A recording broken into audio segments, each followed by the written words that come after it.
So Nintendo finally did what many people had been asking for and have announced that the Nintendo Switch will be getting Nintendo 64 games at long last. Whilst this doesn't impact me as I still play the OG console nearly every day, what I like most about this news is that it's going to introduce our beloved N64 to a huge new audience. It's easy to forget sometimes that there's still a huge number of people who will have never played the system, and so now being able to play these games, especially on a gorgeous OLED display, will welcome a ton of new people into the N64 community.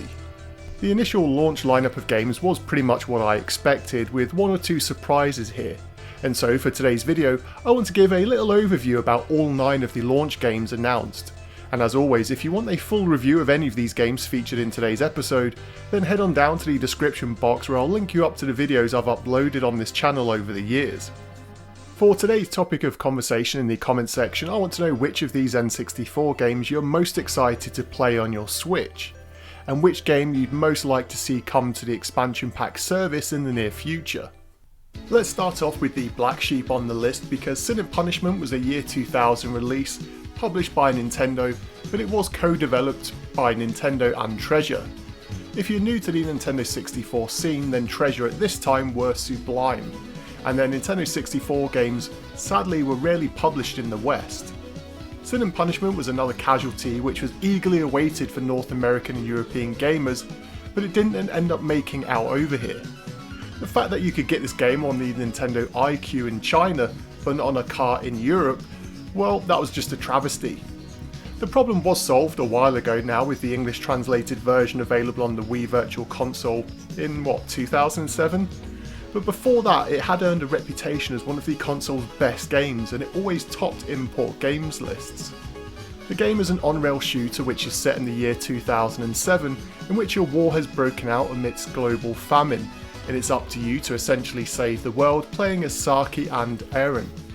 The game uses a unique control method of the analog stick and the D-pad combo, and whilst at first the controls seemed a little unusual, they quickly became second nature.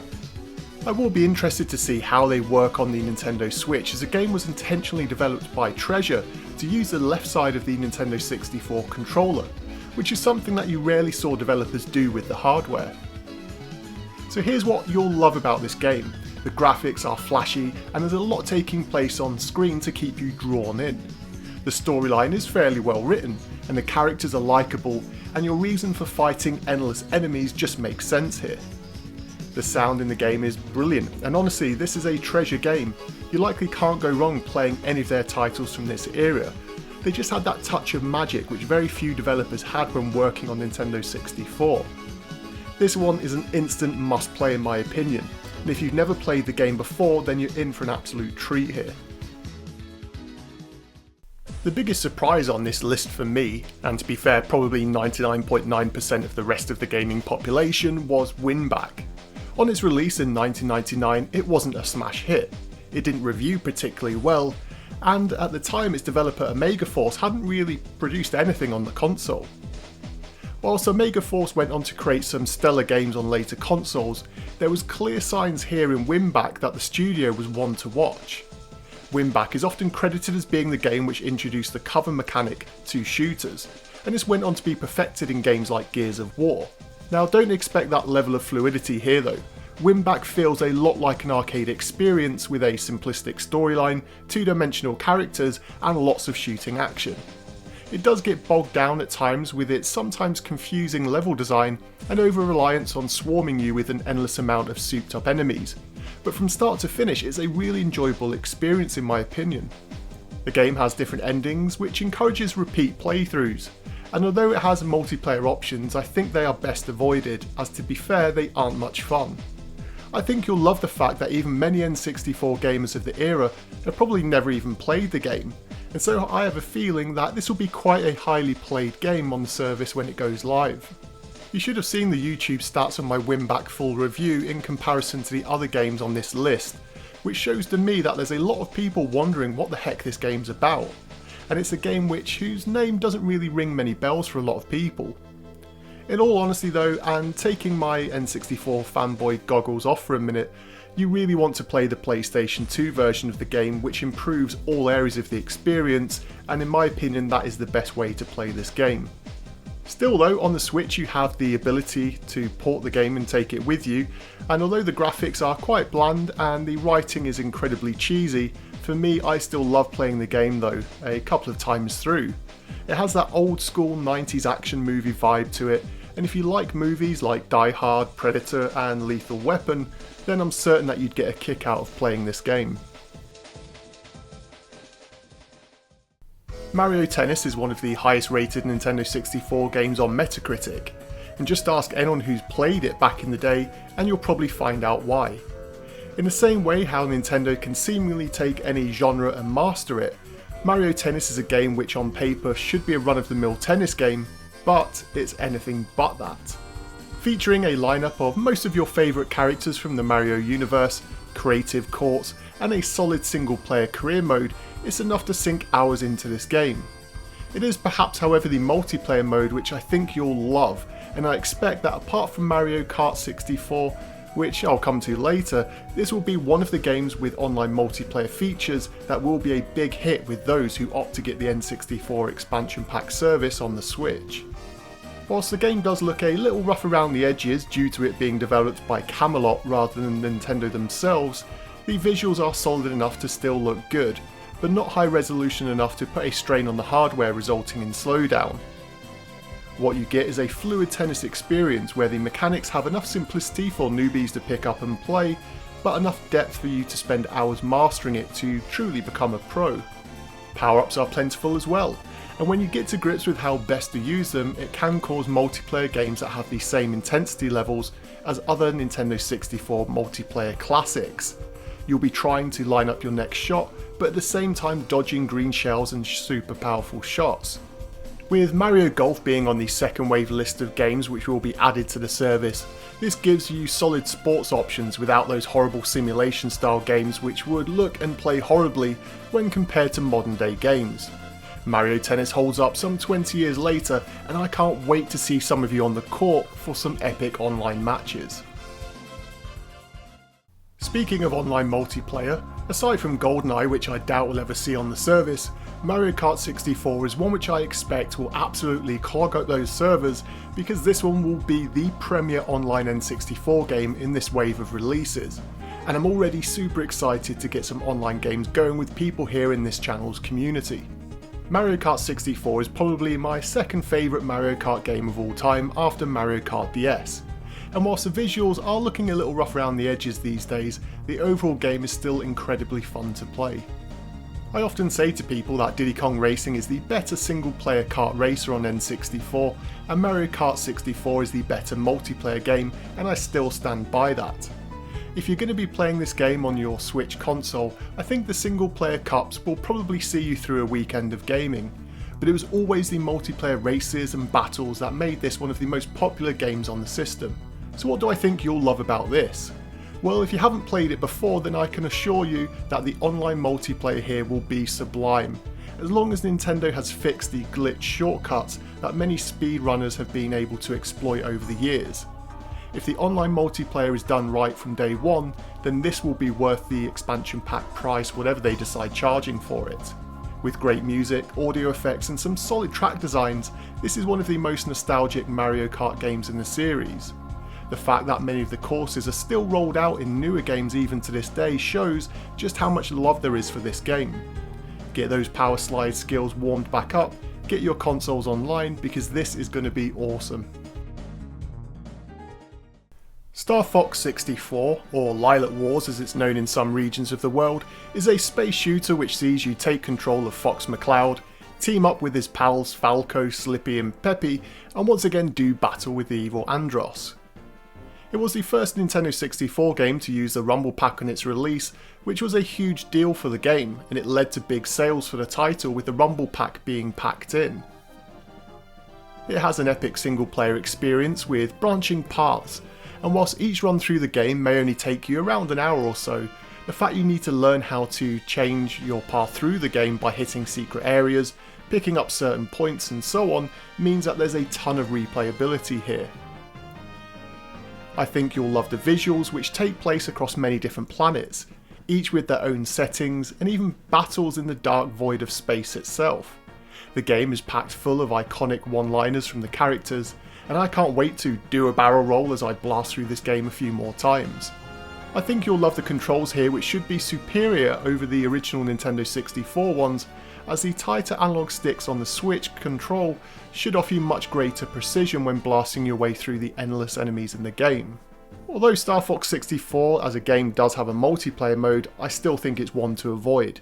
The multiplayer offerings are weak here, and after a few games you'll likely never have an urge to return through the dogfights online again.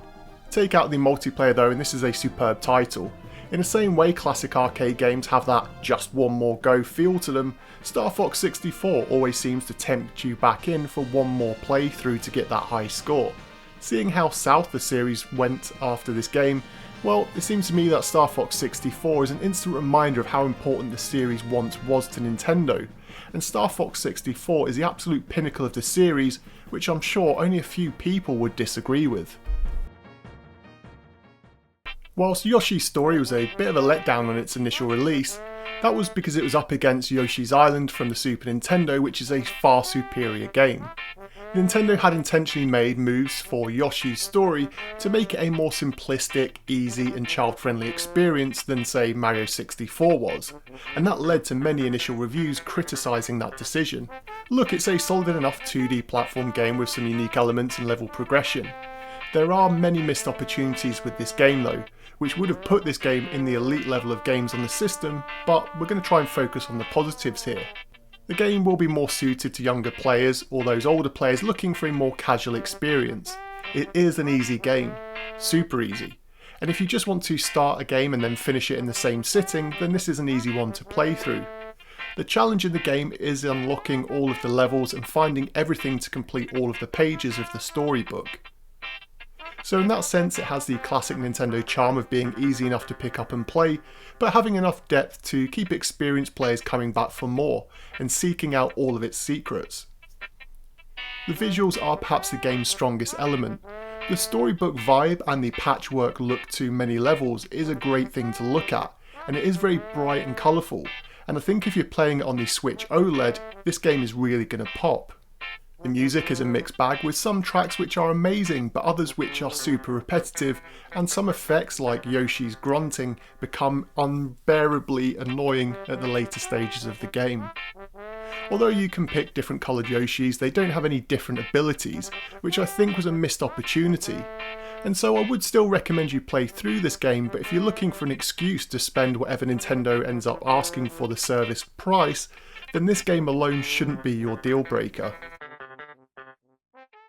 Time now for a token puzzle game, and Nintendo decided to go with Dr. Mario 64 for the launch, and look, it's a good game and it's probably fairly balanced in terms of its single player and multiplayer offering. If you want to play it alone, then you have a story mode which you can play as either Mario or as Wario, and there's many single player variations for you to experience.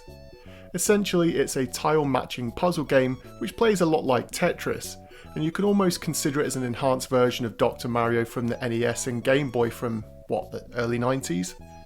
This time around though, I think you'll love being able to play it online, and for this game I'm not quite sure how popular the online mode will be, and so I will be interested to see how easy it is to find somebody to play up against head to head. All areas of the game are slightly above average in terms of its visuals, its music and its gameplay. Like Yoshi's Story, I doubt anyone will be buying the service off the back of this edition, but you can sure kill a few hours on a plane flight with this game. As the game was only released in North America, it at least gives those outside of the red, white and blue the chance to maybe play the game for the first time, and so I am grateful that the game made it to this list, but personally I would have liked to have seen one of the Tetris based games for Nintendo 64 on this list instead, but of course who knows what the future holds. Super Mario 64 is a game which I feel needs no introduction. It was the pinnacle of 3D platform games for so long. It single-handedly shifted millions of Nintendo 64 consoles, and even today it's extremely playable. Launching with the console in what was a tiny lineup of initial games, Super Mario 64 was worth every penny. And when you consider just how many mechanics the game featured, which are still used as staples for modern platform games, it should just reaffirm just how groundbreaking this experience was. When you first saw the Nintendo 64 controller, it could look a little confusing, but the moment you combined it with this game, it just made sense. Super Mario 64 has a beautiful aesthetic, music which will forever be etched into my mind, and a whole world for you to explore which will take any new gamers weeks to fully explore. There's no multiplayer here, but the single player experience is a must play for anyone who has never played the game before, and I'm actually envious when I think about the fact there are going to be brand new players getting to experience this for the very first time. Many people like the additions they included in Super Mario 64 on the Nintendo DS, but this version on Switch will be for purists. You're getting one of the all-time classics on the console, fluid controls and hours upon hours of content in this game. And saving the best till last is The Legend of Zelda: Ocarina of Time. In my opinion, it's not only the best Zelda game of all time, but it is, if not the best game ever made. Just check out my full review of the game where I spent a long time waxing lyrical about how just important this game was, not just to Nintendo, but to my life as a whole. The storyline is the best in the series by a mile. The time-travelling plot taking place across different eras in Hyrule shows you both the cause and consequence of your actions. This was the first time I felt a deep personal connection with Link, and I've been playing Zelda games since they were first introduced. The graphics take you on a journey across a range of environments, from deep, dark dungeons, to the peak of mountains, to the depth of lakes, and to the harsh deserts. You'll encounter friends and foes, epic boss battles, and small secrets which further draw you into the game's world. The game is a single-player adventure game like no other. If you've never played the game until now, you're in for an absolute treat. If I could choose just one game to erase completely from my memory to experience new all over again, this would be that game. Since this game, I've never even come close to having an experience like it, and it left me with an epic feeling of accomplishment once I completed the game, but also with a deep sense of unease, as even back then I wondered how anything could ever come close to the experience that I just had. To me, although I've played and completed the game many times, including the Master Quest and the 3DS version, I'd still happily drop whatever Nintendo want for the expansion pack service to play this game on a new system. I can't wait to see it on the OLED model, and take my advice, this game gives you every reason to play it over and over again and again. So there you have it. There's a little overview of the 9 initial games for Nintendo Switch expansion pack service, and so which game will be the first one you want to play. If you're not planning to get the service, what game could Nintendo add to it to tempt you into picking it up? I know they've announced some of the second wave of games to be added, but which game are you itching for them to announce to add into these? As always, let me know your thoughts and feelings in the comment section down below. Thanks for watching, and until next time.